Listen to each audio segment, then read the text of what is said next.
اللهم صل على سيدنا محمد يا رب صل وسلم دائما ابدا على حبيبي.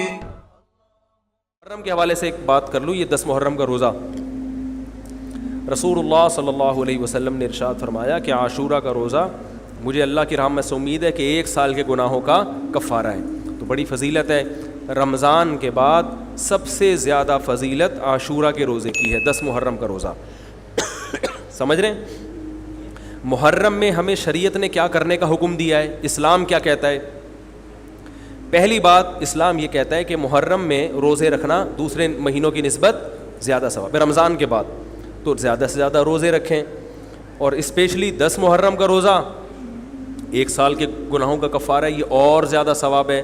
پورے محرم نہیں رکھے جاتے تو کیا کرنا ہے, 10 محرم کا رکھنا ہے. حدیث میں آتا ہے کہ آپ نے حکم دیا 2 روزے ملا کے رکھو, کیونکہ یہودی جو تھے وہ 1 روزہ رکھتے تھے, صحیح ہے نا. تو یہودیوں سے مشابہت سے بچنے کے لیے ہمیں حکم دیا کہ اس کے ساتھ 1 اور روزہ ملائیں. تو علماء یہ کہتے ہیں کہ آج کل یہودی 10 محرم کا روزہ نہیں رکھتے, تو اب مشابہت ختم ہو گئی ہے. تو اگر کوئی 9, 10 یا 10, 11 کا رکھ لے تو اچھی بات ہے, نہیں تو صرف 10 محرم کا بھی رکھ لے تو بھی انشاءاللہ پورا ثواب ملے گا, کیونکہ اب اس میں مشابہت رہی نہیں ہے. سمجھ رہے ہیں کہ نہیں سمجھ رہے؟ یہ کرنے کا کام ہے. دوسرا کام, محرم میں گناہ دوسرے مہینوں کی نسبت زیادہ, اس کی قباحت زیادہ بڑھ جاتی ہے, کیونکہ 4 مہینے محترم ہیں, شوال, ذیقعدہ, ذی الحجہ, محرم اور رجب. یہ 4 مہینے جو ہیں اسلام میں اشہر حرم کہلاتے ہیں.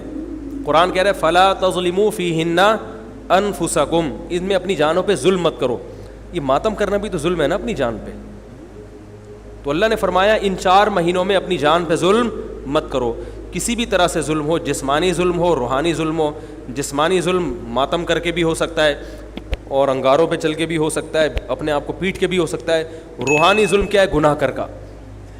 تو نہ گناہ کرنے کی اجازت, نہ کسی اور طرح سے. عام مہینوں میں بھی ظلم کی اجازت نہیں ہے, نہ اپنے اوپر اور نہ کسی اور پر. تو ان 4 مہینوں میں ظلم کی نوعیت بڑھ جاتی ہے. سمجھ رہے ہیں؟ یہ ایک محرم کی فضیلت ہے اسلام میں. اور تیسری فضیلت جو محرم کی, جو بعض روایات سے ثابت ہے, یعنی جو فضیلت تو نہیں کہیں گے اس کو, جو محرم میں کرنے کا کام ہے, وہ بعض احادیث میں آتا ہے کہ آپ صلی اللہ علیہ وسلم نے ارشاد فرمایا کہ عاشورہ کے دن اپنے اہل و عیال پر دسترخوان کو وسعت دو, اس سے رزق میں برکت ہوتی ہے. لیکن یہ جو حدیث ہے یہ ضعیف ہے, سند کے لحاظ سے پاورفل اور مضبوط نہیں ہے. بعض علماء نے کہا کہ اس کثرت طرق کی وجہ سے حسن کے درجے کو پہنچ گئی ہے.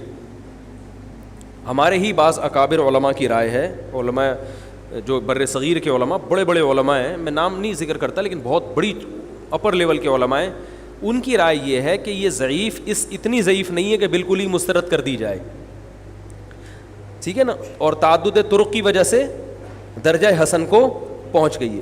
علامہ ابن تیمیہ رحمہ اللہ تعالی, جن کو سعودی عرب میں بہت فالو کیا جاتا ہے, ان کی رائے اور سلفی علماء کی رائے, جو سعودی عرب کے العثیمین, بن باز وغیرہ تھے, ان کی رائے یہ کہ یہ حدیث بالکل صحیح نہیں ہے, اور اس کی کوئی حیثیت نہیں ہے کہ دسترخوان کو وسیع کیا جائے اور عاشورہ کے دن کھانا کھلایا جائے. سمجھ رہے کہ نہیں سمجھ رہے؟ لیکن جو دوسری طرف معتدل علماء, معتدل سے مراد میں ان کو برا نہیں کہہ رہا, لیکن وہ انہوں نے حدیث کی جو, اب اگر آپ سندوں کی تحقیق کریں گے تو اس کو بالکل من گھڑت قرار دینا درست نہیں ہے. اگر سندوں کی تحقیق کریں گے تو ایسا معلوم ہوتا ہے کہ علامہ ابن تیمیہ رحمہ اللہ تعالی, جو ہمارے لیے قابل احترام ہے, انہوں نے اس حدیث کو رد کرنے میں تھوڑا مبالغہ سے کام لیا, غلو کیا ہے. ایسا نہیں ہے کہ بالکل ہی اس کی کوئی ویلیو نہیں ہے. تو ضعیف روایتیں ہیں لیکن کثرت طرق کی وجہ سے درجہ حسن کو پہنچ گئی ہیں. سمجھ رہے کہ نہیں سمجھ رہے؟ اس وجہ سے بعض علماء کی رائے, بلکہ اکثر, بلکہ جمہور کی رائے یہی ہے کہ محرم میں اگر کوئی اپنے بچوں کو جمع کر کے اچھا کھانا کھلا دیتا ہے 10 محرم کو, اور یہ حلیم شاید یہیں سے نکلا ہے, میں شاید یہیں سے نکلا ہے کہ یوں وہ اچھا کھانا ہو جائے گا, تو وہ کہتے ہیں کوئی حرج نہیں ہے. لیکن ایک بات جو دوسرے علماء کہتے ہیں, جو میری بھی سمجھ میں آتا ہے, بلکہ میں نے پہلے کہیں پڑھا تو نہیں, میرا دماغ اس طرف گیا, لیکن اس کی تائید میں علماء کے فتاویٰ مل گئے. دیکھو, اگر کوئی حدیث ضعیف ہو یا حسن ہو تو صرف حسن ہونا کافی نہیں ہے, یہ دیکھا جائے گا کہ یہ دوسری صحیح حدیثوں سے ٹکرا تو نہیں رہی ہے. یہ بھی ایک فقہ کا اصول ہے کہ اگر ایک کمزور چیز ہے لیکن وہ طاقتور دلیل سے ٹکرا رہی ہے تو پھر اس کمزور چیز کو بالکل رد کیا جائے گا. تو عاشورہ کے دن روزہ رکھنے کا حکم ہے, یہ بالکل بخاری مسلم کی صحیح حدیث سے ثابت ہے. اور جو کھانا کھلانے والی روایت ہے وہ اس ٹکر کی نہیں, اس کو تو ابن تیمیہ جیسے محقق نے بالکل ہی کالعدم قرار دے دیا, بعض عرب علماء نے بھی بالکل کالعدم قرار دے دیا, اگرچہ ہماری رائے ہے کہ بالکل کالعدم نہیں ہے, لیکن بہرحال اس میں محدثین کا بڑا اختلاف ہوا ہے. جبکہ روزہ رکھنے والی جو روایات ہیں وہ بالکل بے غبار ہیں, ان کو سب صحیح مانتے ہیں. تو کھانا کھلانا اور روزہ جمع بولو بھائی نہیں ہو سکتا, اس لیے کہ اگر وہ روزے کا دن ہے تو کھانے کا دن نہیں ہے, کھانے کا دن ہے تو روزے کا نہیں. ابن تیمیہ رحمہ اللہ تعالیٰ کی رائے یہ ہے کہ بعض لوگوں نے شیعہ کی مخالفت میں غلو کیا ہے. شیعہ نے اس دن کو چونکہ منحوس بنا دیا 10 محرم کو, تو انہوں نے مخالفت میں اس دن کو ایک سیلیبریٹ کرنے کے لیے نا کھانا کھلانے کا حکم دے دیا کہ ہم منحوس نہیں سمجھتے بلکہ اس کا کیا کریں گے اپوزٹ کے کھاؤ اور کھلاؤ. تو انہوں نے کہا یہ بھی غلو ہوا ہے دوسری طرف. بھائی منحوس نہیں ہے, مبارک ہے ہماری نظر میں, لیکن اتنا مبارک کہ اس میں کھانا کھلانا اور یعنی عید والا عنصر کھانا کھلانا تو عید کے دن ہوتا ہے نا, تو عید نہیں ہے بہرحال. تو یہ بھی بڑی جاندار بات, اگرچہ یہ عقلی دلیل ہے مگر یہ ایسی نہیں ہے کہ بالکل اس کو کالعدم قرار دے دیا جائے. تو اب علماء نے دونوں حدیثوں کو تطبیق کی کوشش کی, علماء نے کہ بھئی کھانا بھی کھلاؤ اور روزہ بھی رکھو, افطاری میں کھلا دو, سحری اور افطاری میں. تو بات یہ ہے کہ افطاری میں اگر آپ کھلائیں گے تو وہ 11 محرم شروع ہو چکی ہوگی, وہ 10 محرم بولو بھائی نہیں رہے گی. دوسرا سحری میں جو کھلانے کا مسئلہ ہے نا, سحری میں تو سحری میں جب ہم کوئی کہتے ہیں نا فلاں دن یہ کام کرنا ہے فلاں دن, تو اس سے لغت میں جو ذہن میں متبادر ہوتا ہے نا وہ دن کا وقت ہے, وہ 3:30 پونے 4 کا وقت نہیں ہوتا. یہی وجہ ہے کہ جو لوگ اس حدیث پر عمل کرتے ہیں عاشورہ والی, وہ دن میں کھانا کھلاتے ہیں, دوپہر کے ٹائم لنچ کرتے ہیں. وہ افطاری میں تو ویسے ہی دسترخوان وسیع ہوتا ہے بھوک کی وجہ سے. ارے بابا وہ تو ویسے ہی بچوں کو جب روزہ رکھا ہوا ہے تو اچھا کھلاؤ, سحری اچھی کراؤ, اور افطاری وہ تو ویسے ہی بھوک کی وجہ سے رمضان میں دیکھو نا کیسے کھلے دسترخوان ہوتے ہیں.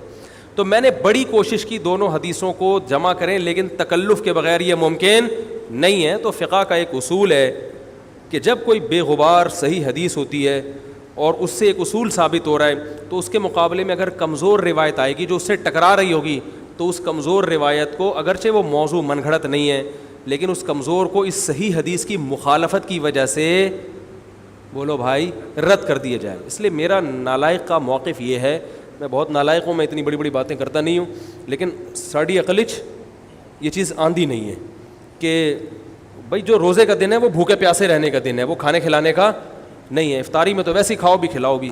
تو اور اس کا نقصان یہ بھی ہوتا ہے کہ لوگوں نے اس کھانا کھلانے کے چکر میں روزے چھوڑ دیے ہیں. سمجھ رہے, جب حلیم پکے گا تو کون روزہ رکھے گا بھائی, ساری رات گھوٹا لگے گا حلیم کا کہ کل دسترخوان وسیع کرنا ہے, تو پھر روزہ گیا, وہ تو تیل لینے گیا, روزہ کون رکھے گا روزہ. تو وہ حدیث صحیح حدیث کی بالکل اس میں ٹائٹ قسم کی مخالفت ہو رہی ہے, ٹھیک ہے نا. تو نالائق کی رائے, پھر بھی اگر کوئی دوسرے علماء کی رائے کو فالو کرتا ہے تو وہ کھائے بھی کھلائے بھی. میں کہتا ہوں جو مضبوط چیز ہے اس کو لینا چاہیے, جو کمزور چیز ہے اس کو چھوڑ دینا چاہیے. ہمارے حضرت مفتی رشید احمد صاحب رحمہ اللہ ایک بات کہتے تھے کہ جہاں کھانا کھلانے کی حدیث آئے گی نا وہاں مسلمان اس کو لے ہی لے گا.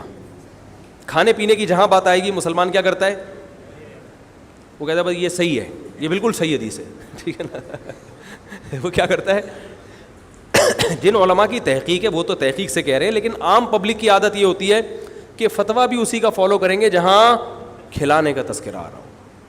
تو اب ہمارے کہتے ہیں جہاں کھانا کھلانے کی بات آئی مسلمان کہتا ہے بس یہ بالکل صحیح بخاری کی طرز پر ہی, بخاری کی شرط پر ہی حدیث. تو بھائی بھوکا رہنا عبادت ہے, بھوکا رہنا سنت ہے. بچوں کو تو ویسے ہی کھلاؤ عاشورہ ہو یا نہیں ہو, اور سحری افطاری کرا دو اچھی سی, روزہ رکھواؤ. اور جو بالکل چھوٹے بچے ہیں وہ تو ویسے ہی کھاتے رہیں. تو اس لیے, اور پھر اس کا نقصان کیا ہو رہا ہے, حلیم کے گھوٹے لگ رہے ہیں پوری پوری رات بیٹھ کے. اس کے الگ نقصانات ہیں, سبیلیں لگ رہی ہیں.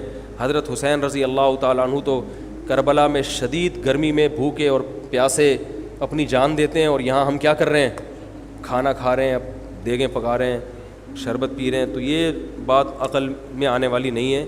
تو عاشورہ کے دن کی مناسبت سے روزہ ہی ہے, وہ روزہ رکھنے کا دن ہے. اللہ تعالیٰ عمل کی توفیق عطا فرمائے. وما علینا.